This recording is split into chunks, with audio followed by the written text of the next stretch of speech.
Don Librado Cisneros Urías llevaba 47 años escuchando el monte de noche, y en 47 años había aprendido que el monte nunca, bajo ninguna circunstancia, se callaba completamente.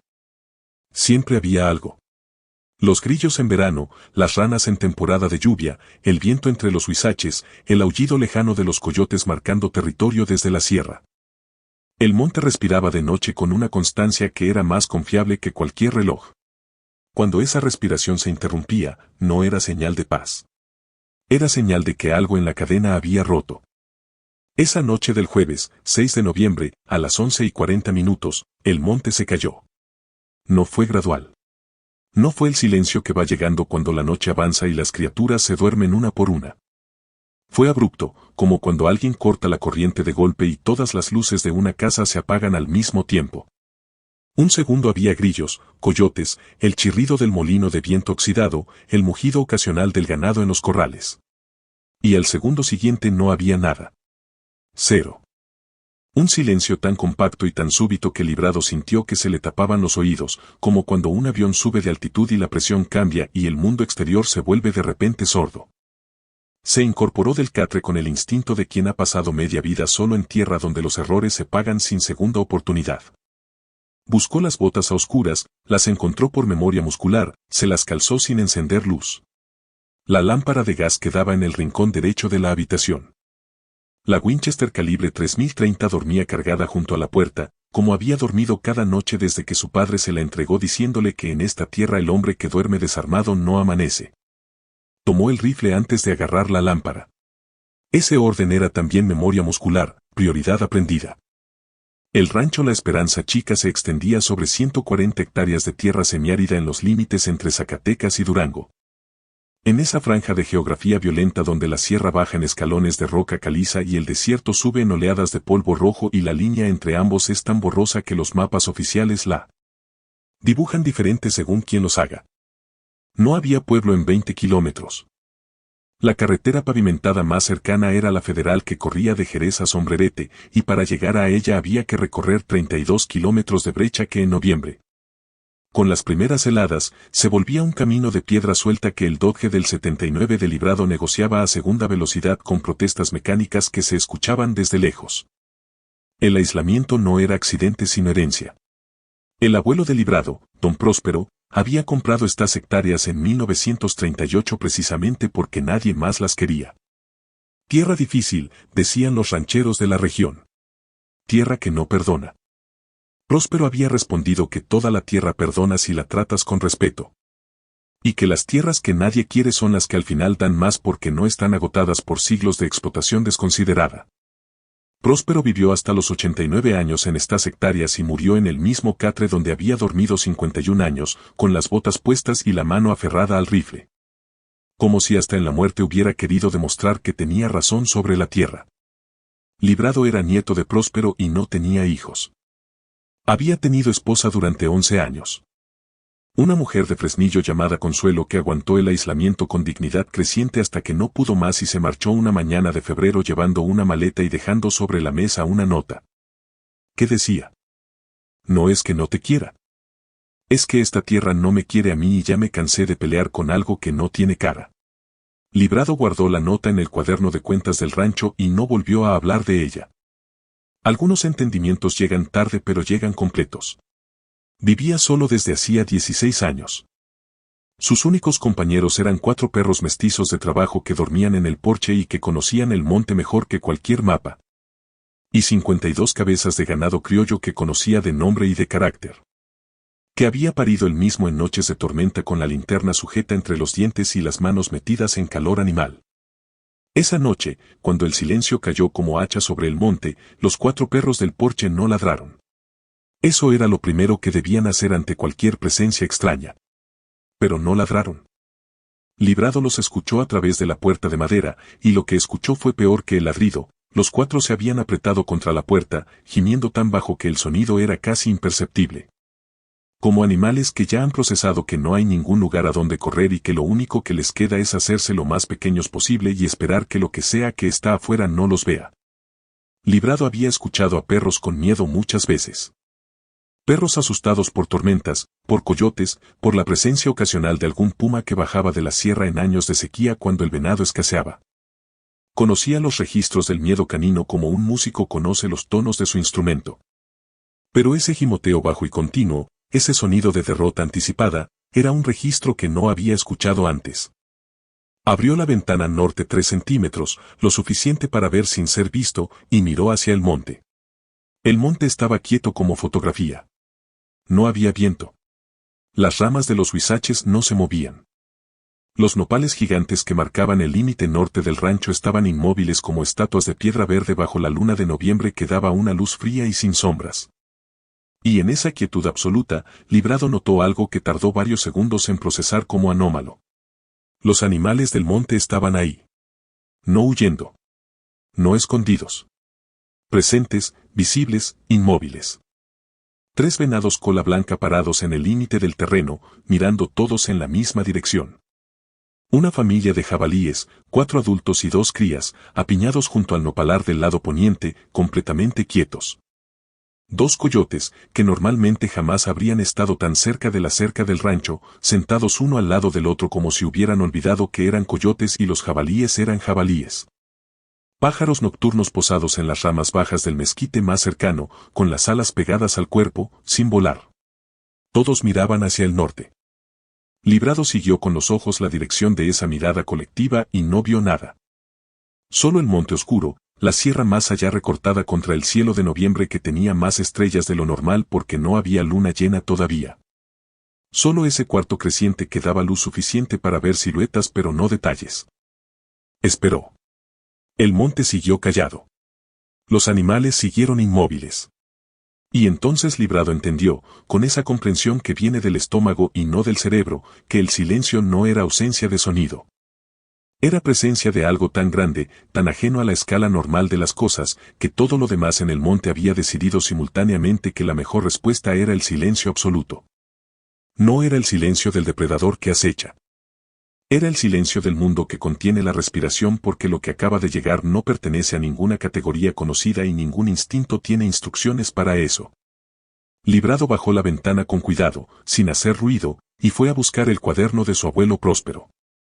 Próspero Cisneros había sido hombre de pocas palabras y muchas observaciones, lo que en práctica significaba que escribía poco pero lo que escribía era denso como piedra caliza, sin adornos. Sin interpretaciones innecesarias. Solo hechos registrados con la precisión de quien sabe que algún día alguien más va a necesitar esa información y ese alguien no tiene tiempo de navegar entre especulaciones. El cuaderno tenía tapas de cartón reforzado y 180 páginas de papel cuadriculado que olía todavía, décadas después. A la tinta azul oscura de la pluma fuente que Próspero usaba con el cuidado que los hombres de su generación daban a los objetos buenos. La entrada que Librado buscaba estaba en el mes de noviembre de 1961. La había leído antes. A los 16 años cuando su abuelo le mostró el cuaderno diciéndole que era la historia verdadera del rancho y que la historia verdadera de un lugar era más importante que el título de propiedad. Porque los títulos se perdían o se quemaban pero la historia sobrevivía en quien la cargara. Noviembre 4, 1961. Tercera noche que el monte se calla a la misma hora. 11 y algo. Primero pensé en temblor, porque el ganado siente los temblores antes que los instrumentos. Pero no hubo temblor. Luego pensé en puma grande, pero los pumas no paralizan a los coyotes ni a las aves nocturnas. Un puma asusta a su presa directa y al resto del monte le importa poco. Lo que paraliza a todo el monte al mismo tiempo es algo que no tiene nombre en el repertorio de los depredadores que conozco. Salí a revisar el perímetro y encontré las huellas en el barro del bebedero norte. Las medí. 40 centímetros de largo, 5 dedos, presión desigual como de algo que alterna entre 2 patas y 4 según el terreno. No es oso porque aquí no hay osos. No es humano porque ningún humano pesa lo que pesa esto a juzgar por la profundidad de la impresión en barro que aguanta 300 kilos de res sin hundirse más de 2 centímetros. Esto se hundió 8. Noviembre 9, 1961. Lo vi. Estaba al límite norte, entre los nopales. Grande como 2 hombres juntos parado en 2 patas, pero cuando se movió fue en 4 y fue más rápido que cualquier cosa que he visto correr en estos montes. El pelo era poco y oscuro. Los ojos no brillaban rojo como los animales nocturnos sino verde, como esmeralda, a 1,80 m del suelo. No atacó. Solo estuvo ahí un rato mirando hacia el rancho y luego se fue hacia la sierra. Los perros no ladraron. Se metieron debajo del catre y no salieron hasta el amanecer. Noviembre 14, 1961. Encontré al becerro más nuevo muerto en el corral chico. No lo mató el frío ni ninguna enfermedad.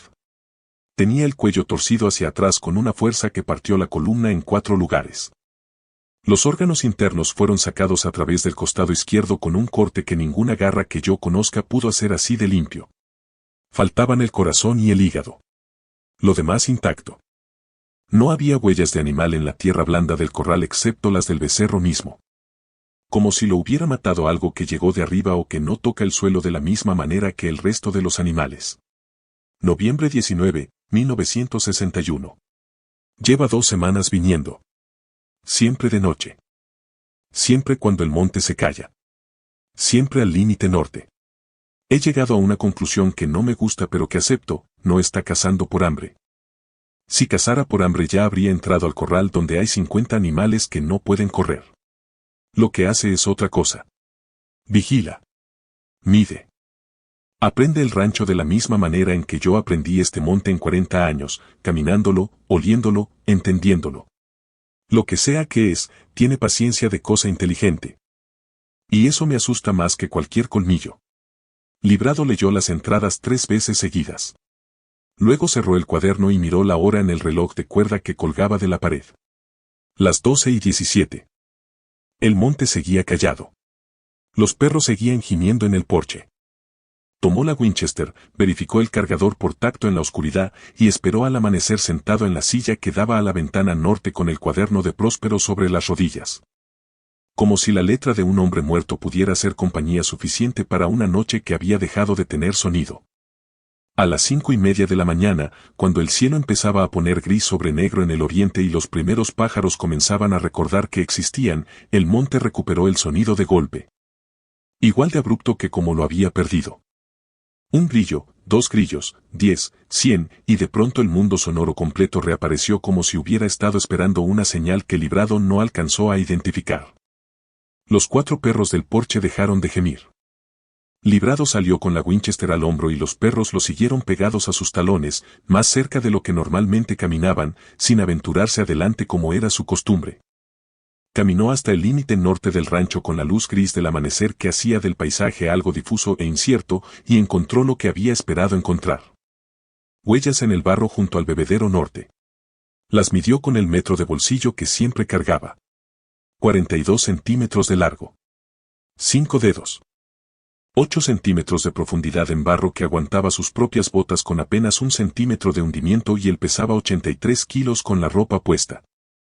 Fotografió las huellas con el teléfono celular de pantalla cuarteada que tenía señal solo si se subía al techo de la casa y lo sostenía en cierto ángulo hacia el sur. No llamó a nadie. No había a quien llamarle que no le respondiera con la combinación de incredulidad y lástima que recibe cualquier hombre solitario que reporta cosas que no encajan en el catálogo de lo posible. En cambio, abrió el cuaderno de Próspero en una página en blanco de las pocas que quedaban al final, tomó la pluma fuente que guardaba en el mismo cajón donde guardaba el cuaderno. Y comenzó a escribir con la misma letra apretada y sin adornos de su abuelo. Noviembre 6, año de hoy. Primera noche que el monte se cayó. Luego añadió, después de pensarlo un momento, no será la última. El pueblo más cercano con nombre en el mapa era Huejúcar, 45 minutos por brecha si no llovía, 1:15 si llovía. Librado iba los miércoles a surtir víveres y a recoger el correo en la oficina postal que también era papelería y también era ferretería y también era el lugar donde la gente del pueblo sabía quién era quién y qué estaba pasando en los ranchos de la región con esa eficiencia informativa de las comunidades pequeñas donde el aislamiento geográfico se compensa con densidad de conocimiento local. El miércoles siguiente, Librado llegó al pueblo con las fotos de las huellas en el teléfono y las mostró en la ferretería a don Abundio Lerma, que tenía 82 años y había nacido en estas tierras y que era la memoria viva de todo lo que había pasado en un radio de 80 kilómetros desde los años 40. Don Abundio miró las fotos durante un tiempo largo sin decir nada. Luego pidió ver el teléfono y amplió la imagen de la huella más clara con 2 dedos, acercando la pantalla a sus ojos que usaban lentes desde los 60. ¿En qué parte del rancho?, preguntó. Bebedero Norte, dijo Librado. A 400 metros de la casa. Don Abundio le devolvió el teléfono. Fue al mostrador, sacó de debajo una botella de bacanora sin etiqueta y sirvió 2 vasos sin preguntar. Puso uno frente a Librado. Tu abuelo Próspero me contó esto en el 61, dijo. Y el padre de tu abuelo le contó algo parecido antes de morirse. En esta región hay cosa vieja que vive en la sierra y que baja en noviembre cuando los venados bajan también. No baja todos los años. Baja cuando considera que tiene razón para bajar. Nadie sabe cuál es la razón porque nadie que haya intentado entenderla de cerca ha vivido para explicarla con calma. ¿Cuántos casos conoce usted?, preguntó Librado. Don Abundio bebió el bacanora despacio, con la paciencia de los viejos que han aprendido que apresurarse no cambia lo que ya está dicho. En mi vida, 7. 3 ranchos abandonados. 2 hombres muertos de maneras que el acta de defunción llamó accidente. Uno que se volvió loco, o eso dijeron, aunque yo creo que lo que le pasó es que vio algo que su mente no tenía donde acomodar y se le desacomodó todo lo demás también. Y uno, solo uno en 82 años, que sobrevivió sin perder el rancho ni la razón. ¿Cómo? Don Abundio puso el vaso vacío sobre el mostrador con un golpe suave. Esa es la pregunta que vale la pena hacerse, dijo. Y la respuesta te va a sonar a locura porque va en contra de todo lo que el instinto de un hombre dice que debe hacerse cuando algo grande y peligroso ronda su casa de noche. Dígame. No la buscó. No puso trampas. No llamó a nadie. No huyó. Se quedó en el rancho, siguió su rutina, y cada noche que el monte se callaba salía al porche y se sentaba en su silla y encendía un cigarro y miraba hacia donde estaba la cosa, sin rifle, sin pistola, sin nada, y se quedaba ahí hasta que el monte volvía a sonar. 3 semanas hizo eso. A la 4ª semana, el monte no se volvió a callar. Librado pensó en eso. ¿Y usted cree que eso funciona? Don Abundio lo miró con los ojos de quien ha vivido suficiente para saber que la certeza es lujo que solo se permite quien no ha visto nada todavía. Creo que esa cosa, sea lo que sea, tiene inteligencia suficiente para distinguir entre un hombre que tiene miedo y un hombre que tiene respeto. El miedo huele a presa. El respeto huele a algo diferente. A reconocimiento. Como cuando 2 animales de especie distinta se encuentran en el mismo camino y ninguno de los 2 quiere pelea y los 2 lo saben y se pasan sin tocarse. Eso funciona con los animales. Puede que funcione con esto también. ¿Puede que? Don Abundio sirvió otro vaso, esta vez solo para él. En 82 años, dijo, he aprendido a no usar palabras más fuertes que puede que cuando hablo de cosas que no entiendo completamente. Esa noche, Librado Cisneros Uría sacó la silla de madera del comedor, la más resistente. La que había pertenecido a su abuelo y antes de eso al padre de su abuelo y que tenía en las patas traseras las marcas de 50 años de porche de adobe. La colocó frente a la puerta principal, en el centro exacto del porche, con vista directa al norte. No llevó rifle. No llevó pistola. Encendió un cigarro de los que guardaba para ocasiones que merecían un cigarro bueno. No el tabaco corriente de diario sino los de hoja de Veracruz que compraba en Jerez y que olían a algo oscuro y vegetal que le recordaba a su abuelo Próspero. Se sentó. Los 4 perros del porche lo miraron con esa expresión particular que tienen los perros cuando no entienden qué está haciendo el humano pero han decidido que lo van a acompañar de todas formas.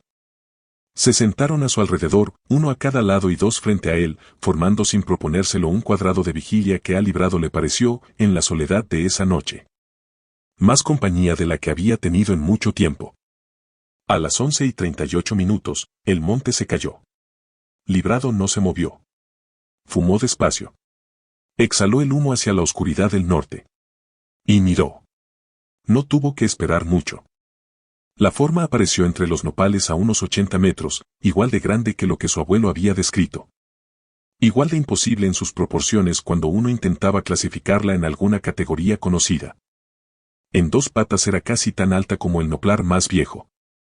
Cuando se bajó a 4 para moverse hacia el límite de la cerca fue con esa fluidez que no corresponde al peso que claramente cargaba, como si las leyes de la mecánica le aplicaran de otra manera. Se detuvo al otro lado de la cerca de alambre.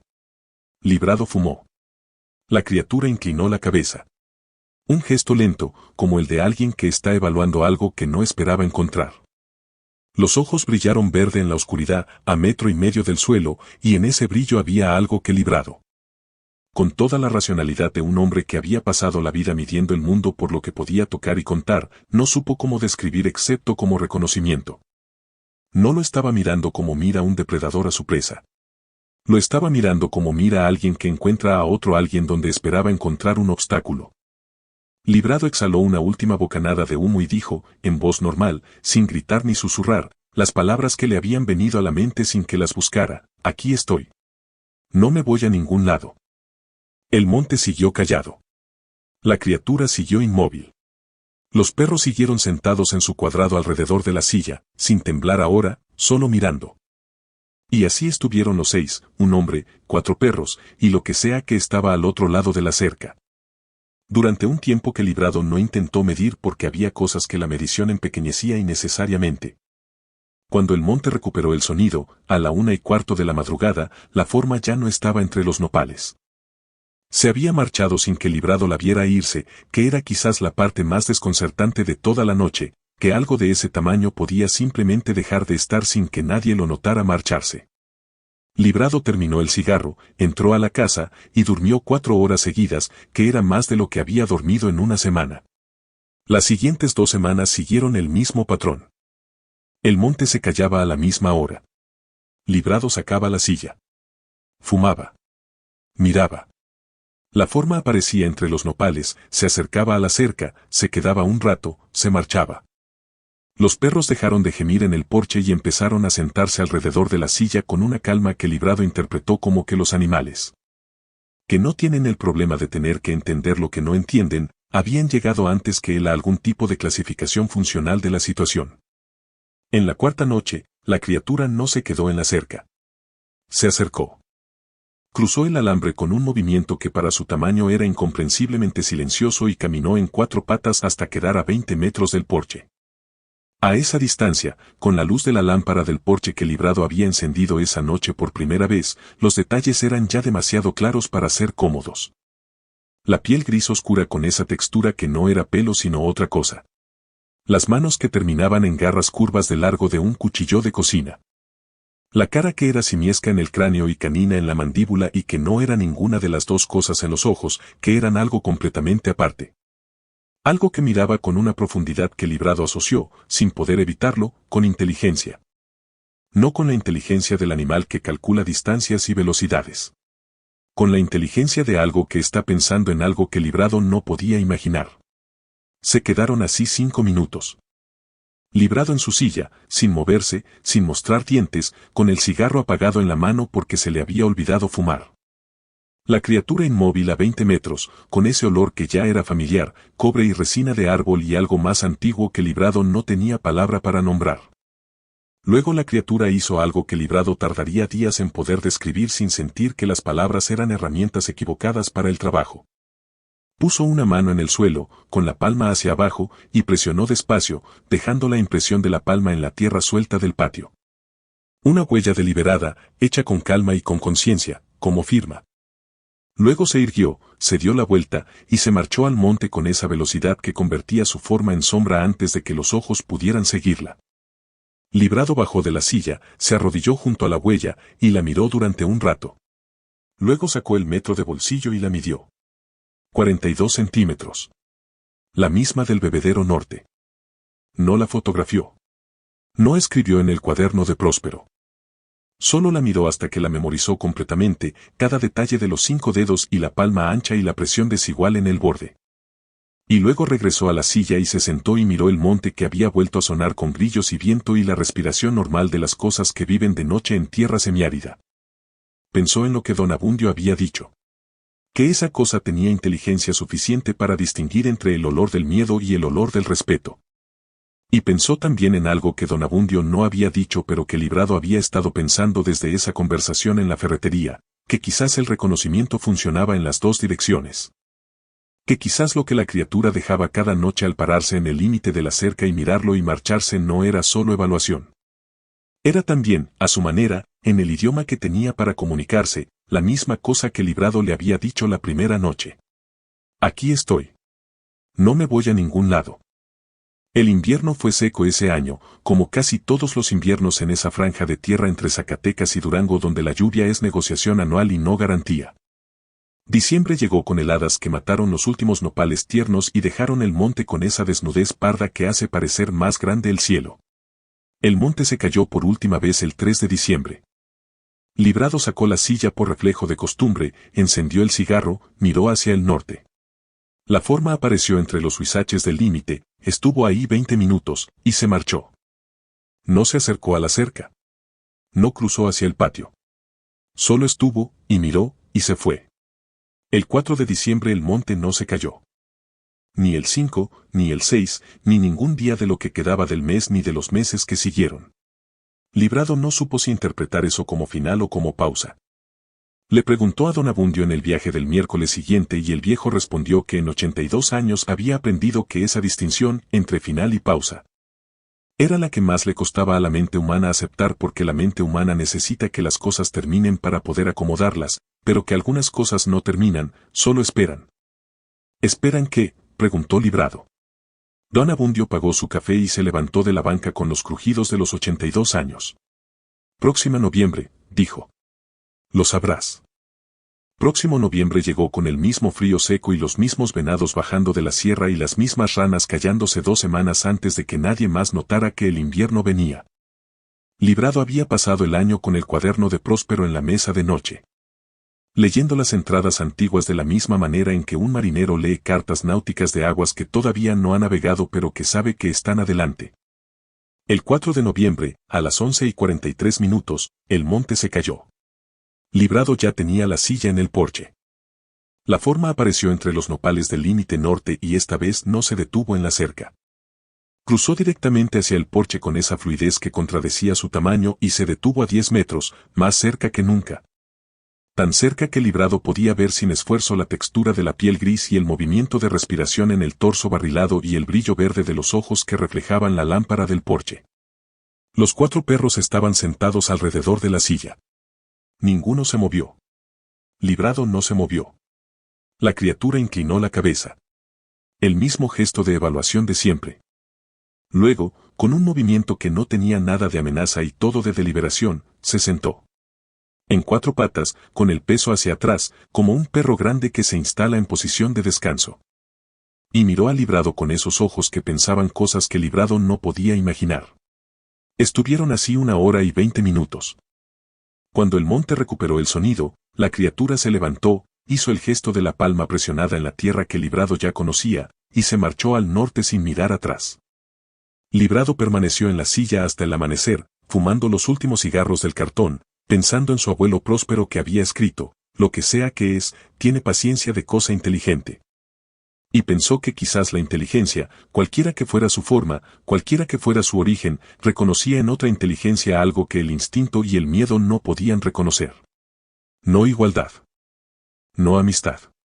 Algo más antiguo y más simple que esas palabras. Reconocimiento. La comprobación de que el otro existe y que su existencia merece ser tomada en cuenta. Librado anotó esa noche en el cuaderno de Próspero, en una de las últimas páginas en blanco, noviembre 4. Segunda temporada. Vino más cerca. Se sentó. Se quedó 1:20. Los perros no se movieron. Yo tampoco. Me parece que esto es lo que el abuelo Próspero quería decir cuando escribió que tenía paciencia de cosa inteligente. Que tiene el tiempo suficiente para aprender lo que necesita aprender antes de decidir. Lo que ha decidido este año, todavía no lo sé con certeza. Pero si tuviera que ponerle nombre a lo que sentí mientras estuvimos ahí sentados frente a frente en el porche mientras el monte callaba para los dos, diría que se parece a lo que siente un hombre cuando llega a un lugar nuevo y difícil y poco a poco aprende que puede quedarse. Que la tierra, aunque dura, lo acepta. Que el monte, aunque callado a veces de maneras que asustan, también respira. Y que sobrevivir no siempre significa vencer. A veces significa aprender a ser parte de algo que existía antes de que llegaras y que seguirá existiendo después de que te vayas. Eso es suficiente. Para mí es suficiente. Luego cerró el cuaderno, apagó la lámpara del porche, y entró a dormir con los 4 perros adentro por primera vez desde el noviembre anterior. No porque tuviera miedo, sino porque la noche había sido larga y buena de una manera que todavía no sabía cómo explicar y no quería explicar solo. Afuera, el monte respiraba. Completo. Sin silencio. Como siempre había respirado y seguiría respirando, con o sin los hombres tercos que decidían quedarse en tierra difícil y aprender, despacio y a costo de muchas noches sin dormir. El idioma que el mundo usaba antes de que existieran las palabras. Esta historia está basada en testimonios fragmentados recogidos en ranchos de la zona limítrofe entre Zacatecas y Durango entre 2009 y 2017. Los nombres han sido cambiados.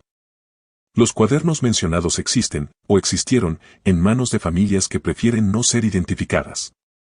¿Crees que hay cosas en el monte mexicano que la ciencia todavía no ha nombrado? Déjalo en los comentarios. La memoria de los que se quedan merece más que el silencio oficial.